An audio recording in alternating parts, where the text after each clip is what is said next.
மலையாள நடிகர்கள் மீதான பாலியல் புகார்கள் குறித்து கேள்வி கேட்ட செய்தியாளர்களிடம் மத்திய அமைச்சரும் நடிகருமான சுரேஷ் கோபி கோபமடைந்தார். தான் புரிந்து கொண்டது வரை இந்த நிகழ்வுகள் எல்லாம் மீடியாவுக்கான தீனி மாதிரி என்று கடுமையாக விமர்சித்தவர் இதை வைத்து பணம் சம்பாதிப்பதாகவும் கூறியதால் செய்தியாளர்கள் அதிர்ச்சியடைந்தனர். വീട്ടിൽ നിന്ന് ഇറങ്ങി വരുമ്പോൾ എൻ്റെ വീട്ടിലെ കാര്യം ചോദിക്കണം. അമ്മ അസോസിയേഷനിൽ നിന്ന് ഞാൻ ഇറങ്ങി വരുന്ന സമയത്ത് നിങ്ങൾ അതുമായിട്ട് റിലേറ്റ് ചെയ്ത കാര്യങ്ങൾ ചോദിക്കും. ഇല്ല, ഇത് നിങ്ങളുടെ തീറ്റയാണെന്നാണ് ഞാൻ മനസ്സിലാക്കുന്നത്. നിങ്ങളുടെ മീഡിയക്കുള്ള ഒരു തീറ്റയാണ്. നിങ്ങൾ അത് വെച്ച് കാശുണ്ടാക്കിക്കോളൂ, ഒരു കുഴപ്പമില്ല. தேனி மாவட்டம் பெரியகுளம் அருகே அரசு மருத்துவமனையில் பிரசவத்திற்காக அனுமதிக்கப்பட்ட பெண் குடும்ப கட்டுப்பாடு அறுவை சிகிச்சைக்கு பிறகு இறந்த விவகாரம் குறித்து வருவாய் கோட்டாட்சியர் விசாரணை மேற்கொள்கிறார்.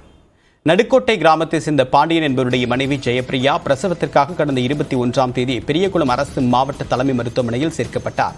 அங்கு அவருக்கு அறுவை சிகிச்சை மூலமாக ஆண் குழந்தை பிறந்தது. இதையடுத்து குடும்ப கட்டுப்பாடுக்கான அறுவை சிகிச்சை செய்த பிறகு ஜெயப்பிரியாவிற்கு இரத்தப்போக்கு ஏற்பட்டதாக கூறப்படுகிறது. இதனால் அங்கிருந்து மேல் சிகிச்சைக்காக தேனி அரசு மருத்துவக் கல்லூரி மருத்துவமனைக்கு அனுப்பி வைக்கப்பட்ட நிலையில் நேற்று ஜெயப்பிரியா உயிரிழந்தார். தவறான சிகிச்சை அளித்ததால் தான் அவர் உயிரிழந்திருப்பதாக உறவினர்கள் மருத்துவமனை முன்பாக நுழைவாயிலில் சாலை மறியல் போராட்டத்தில் ஈடுபட்டனர். இதையடுத்து அவர்களுடன் காவல்துறையினர் பேச்சுவார்த்தை நடத்தி சமாதானப்படுத்தினர். இந்நிலையில் ஜெயப்பிரியா மரணம் குறித்து பெரியகுளம் வருவாய் கோட்டாட்சியர் முத்து மாதவன் விசாரணை மேற்கொண்டு வருகிறார். தேனி அரசு மருத்துவக் கல்லூரி மருத்துவமனை மருத்துவர்களிடம் நடைபெறக்கூடிய விசாரணைக்கு பிறகு இறந்தவரின் உறவினர்களிடம் விசாரணை நடைபெற உள்ளது.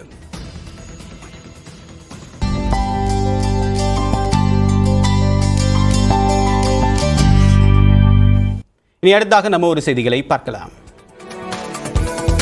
சென்னை பேசன் பிரிட்ஜ் அருகே மது போதையில் இருசக்கர வாகனத்தை ஓட்டி வந்த இளைஞர் காவல்துறையிடம் வாக்குவாதத்தில் ஈடுபட்ட காட்சி வெளியாகியுள்ளது. வாகன தணிக்கையில் ஈடுபட்ட காவல்துறையினர் மது போதையில் இருசக்கர வாகனத்தை ஓட்டி வந்த கொருக்குப்பேட்டையை சேர்ந்த சுரேஷ் என்பவரை பிடித்து அபராதம் விதிக்க நடவடிக்கை எடுத்தனர். அப்போது அவர் ஒருமையில் பேசி வாக்குவாதத்தில் ஈடுபட்டதால் சட்ட ஒழுங்கு காவல்துறையினருக்கு தகவல் அளித்து வரவழைக்கப்பட்டனர்.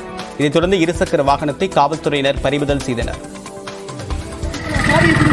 நான் எமர்ஜென்சியாக ஒய்ஃப் ப்ரெக்னன்சி போயிட்டு இருக்கேன். எதுக்கு இவங்க நிறுத்தி அந்த கேள்வி கேட்கணும், இவங்க எதையும் வீடியோ எடுக்கணும், இவ்வளோ பேர் அந்த கேள்வி கேட்டு நிறுத்தி நிற்கணும். மென்டல் கிடையாது, சீரியஸ்னஸ் உண்மையாக பேசிட்டு இருக்கேன். இப்படி பண்றீங்க என்ன? நீலகிரி மாவட்டம் பந்தலூரில் கனமழை பெய்ததால் இயல்பு வாழ்க்கை பாதிக்கப்பட்டது. பந்தலூர் சுற்று வட்டாரத்தில் பிற்பகலில் 1 மணி நேரத்திற்கு மேலாக பலத்த மழை பெய்தது. தொடர் மழையால் சாலைகளில் தண்ணீர் பெருக்கெடுத்து ஓடியது. தாழ்வான இடங்களில் தண்ணீர் தேங்கி நின்றதால் வாகன ஓட்டிகள் அவதிக்கு உள்ளாகினர். ஒவ்வொரு முறையும் மழையின் போது பந்தலூர் பஜார் சாலையில் மழைநீர் தேங்குவதாக பொதுமக்கள் குற்றம் சாட்டியுள்ளனர்.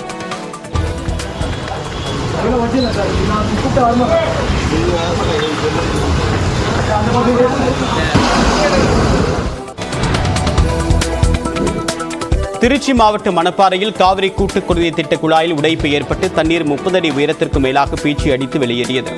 மணத்தட்டை என்ற பகுதியில் காவிரி ஆற்றிலிருந்து தண்ணீர் பம்பிங் செய்யப்பட்டு ராட்சத குழாய்கள் மூலமாக கொண்டு செல்லப்படுகிறது. மருங்காப்புரைக்கு செல்லக்கூடிய இந்த குழாயில் உடைப்பு ஏற்பட்டு தண்ணீர் வீணாக வெளியேறியது. இதனை உடனடியாக சரி செய்ய அதிகாரிகள் நடவடிக்கை எடுக்கவில்லை என்று மக்கள் குற்றம் சாட்டுகின்றனர்.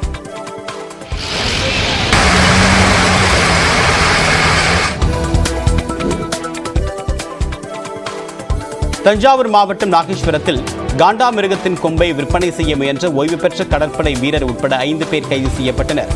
திருநாகேஸ்வரத்தில் உள்ள தங்கும்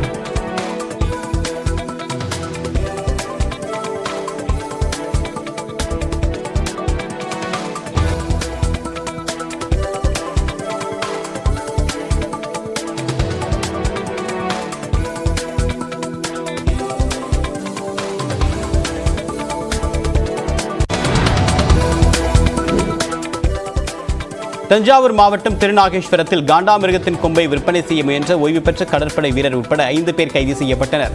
திருநாகேஸ்வரத்தில் உள்ள தங்கும் விடுதியில் சிலர் காண்டாமிருக கொம்பு விற்பனை செய்ய இருப்பதாக கிடைத்த தகவலின் அடிப்படையில் அந்த விடுதியில் வனத்துறையினர் சோதனை மேற்கொண்டனர். அப்போது காண்டாமிருகத்தின் கொம்பை பறிமுதல் செய்தனர். தொடர்பாக நாகையை சேர்ந்த களிய பெருமாள் உட்பட 5 பேர் கைது செய்யப்பட்டனர். விசாரணையில் களிய பெருமாள் கடற்படையில் பணியாற்றிய போது அவருடைய நண்பர்கள் பரிசீலித்த கொம்பை தற்போது விற்பனை செய்ய முயன்றது தெரிய வந்துள்ளது.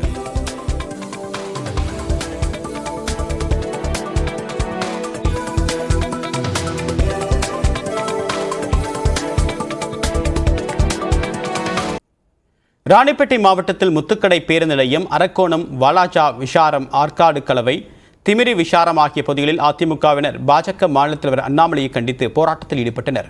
புதுக்கோட்டை பழைய பேருநிலையம் அருகே உள்ள அம்மா உணவகம் முன்பாக பாஜக மாநில தலைவர் அண்ணாமலையை கண்டித்து அதிமுகவினர் கருப்பு பேட்ஜ் அணிந்து கண்டன ஆர்ப்பாட்டத்தில் ஈடுபட்டனர்.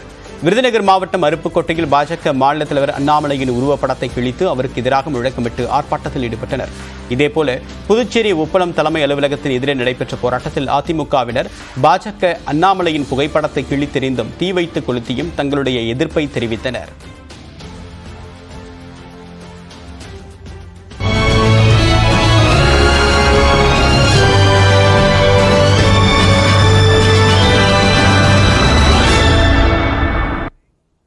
ஆட்சி மற்றும் கட்சி பொறுப்பை 2 தோள்களிலும் சுமந்து கொண்டு அமெரிக்கா செல்வதாக முதலமைச்சர் மு.க.ஸ்டாலின் தெரிவித்துள்ளார். முதலீடுகளை ஈர்க்கக்கூடிய நோக்கத்தில் தமிழ்நாடு முதலமைச்சர் மு.க.ஸ்டாலின் இன்று இரவு அமெரிக்கா புறப்படுகிறார். இந்நிலையில் கட்சி தொண்டர்கள் மற்றும் அமைச்சர்களுக்கு முதலமைச்சர் மு.க.ஸ்டாலின் மடல் ஒன்றை எழுதியுள்ளார். அதில் $1 டிரில்லியன் அமெரிக்க என்ற இலக்குடன் தமிழ்நாட்டின் பொருளாதாரத்தை முன்னேற்றக்கூடிய நோக்கத்தில் முதலீடுகளை ஈர்க்க அமெரிக்கா பயணிப்பதாக குறிப்பிட்டுள்ளார். முதலமைச்சர் அயல்நாடு சென்றிருந்தாலும் தமிழ்நாட்டில் எந்தவிதமான ஒரு பணியும் தடைப்படாமல் நடைபெறுகிறது என்றும் மக்கள் தரக்கூடிய சான்றிதழே அரசுக்கு பெருமை சேர்க்கும் என்றும் மு.க.ஸ்டாலின் கூறியுள்ளார்.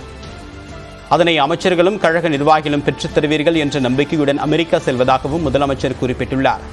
செயலில் வேகம், சொற்களில் கவனம் என்பதை மனதில் நிறுத்தி விமர்சனம் செய்வோருக்கு பயனுள்ள செயல்கள் மூலமாக பதிலளிப்போம் என்று மு.க.ஸ்டாலின் அறிவுறுத்தியுள்ளார். அமெரிக்காவில் இருந்தாலும் தாய் வீடான தமிழ்நாடு பற்றியே தன்னுடைய மனதை சிந்திக்கும் என்று முதலமைச்சர் கூறியுள்ளார்.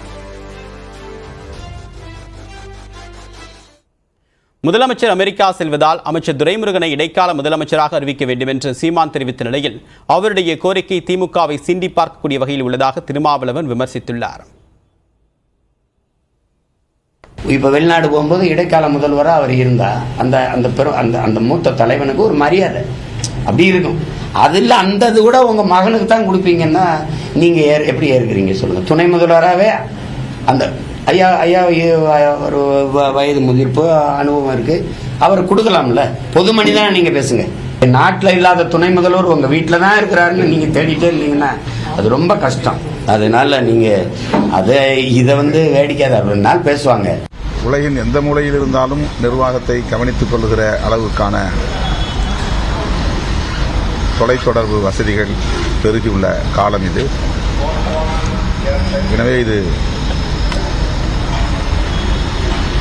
சம்பந்தமில்லாத ஒரு கோரிக்கையாக இருக்கிறது. திமுகவை சீண்டி பார்க்கிற ஒரு கோரிக்கையாக இருக்கிறது. அவ்வளவுதான். இதில் கருத்து சொல்வதற்கு எதுவும் இல்லை. திமுக எம்பி தயாநிதி மாறன் தொடர்ந்த அவதூறு வழக்கில் எடப்பாடி பழனிசாமி நீதிமன்றத்தில் நேரில் ஆஜரான நிலையில் வழக்கு விசாரணை அடுத்த மாதம் 19ஆம் தேதிக்கு ஒத்திவைக்கப்பட்டது. தொகுதி மேம்பாட்டு நிதியை முறையாக செலவழிக்கவில்லை என்று எடப்பாடி பழனிசாமி பேசியதை தொடர்ந்து அவர் மீது தயாநிதி மாறன் அவதூறு வழக்கு தொடர்ந்தார். இந்த வழக்கு சென்னை எழும்பூர் சிறப்பு நீதிமன்றத்தில் இன்று விசாரணைக்கு வந்தபோது எடப்பாடி பழனிசாமி நேரில் ஆஜரானார். அப்போது தன் மீது பொய்யாக வழக்கு தொடுக்கப்பட்டிருப்பதாகவும் இதனை சட்ட ரீதியாக எதிர்கொள்ள விரும்புவதாகவும் எடப்பாடி பழனிசாமி கூறியதாக அவருடைய வழக்கறிஞர் இன்பதுரை தெரிவித்தார்.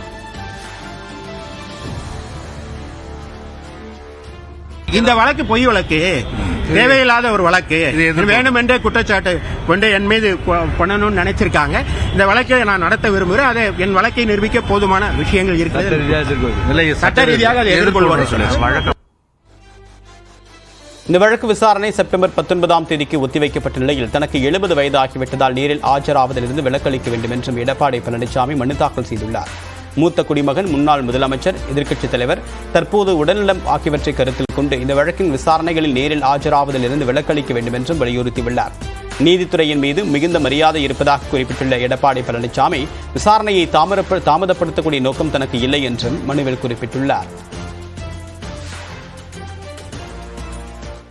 விஜயின் தமிழக வெற்றிக் கழகத்தின் கொடியில் இடம்பெற்றிருக்கூடிய யானை சின்னத்தை நீக்க கோரி பகுஜன் சமாஜ் சார்பில் தமிழ்நாடு தலைமை தேர்தல் அதிகாரியிடம் மனு அளிக்கப்பட்டுள்ளது. தமிழக வெற்றிக் கழகம் என்ற கட்சியை தொடங்கவுள்ள நடிகர் விஜய் கட்சிக்கான கொடியை கடந்த வாரம் அறிமுகம் செய்தார். மஞ்சள் மற்றும் சிவப்பு நிறத்திலான அந்த கொடியில் 2 பிளிரும் யானைகளும் இடம்பெற்றுள்ளன. இதற்கு யானை சின்னத்தை தற்போது வைத்திருக்கூடிய பகுஜன் சமாஜ் கட்சி எதிர்ப்பு தெரிவித்திருந்தது. மேலும் இது தொடர்பாக தமிழக வெற்றிக் கழக நிர்வாகிகளிடமும் முறையிடப்பட்டது. எனினும் அவர்கள் பதில் ஏதும் அளிக்காத நிலையில் பகுஜன் சமாஜ் கட்சியின் மாநில அலுவலக செயலாளர் தமிழ்மதி தமிழ்நாடு தலைமை தேர்தல் அதிகாரியிடம் மனு அளித்துள்ளார். அதில் அரசியல் நாகரிகம் இல்லாமலும் சட்டவிரோதமாகவும் ஒரு அங்கீகரிக்கப்பட்ட தேசிய கட்சியின் சின்னத்தை பயன்படுத்தி இருக்கக்கூடிய நடிகர் விஜய் மீது நடவடிக்கை எடுக்க வேண்டும் என்றும் அவருடைய கொடியில் உள்ள யானை உருவத்தை அகற்ற வேண்டும் என்றும் கேட்டுக் கொண்டுள்ளார்.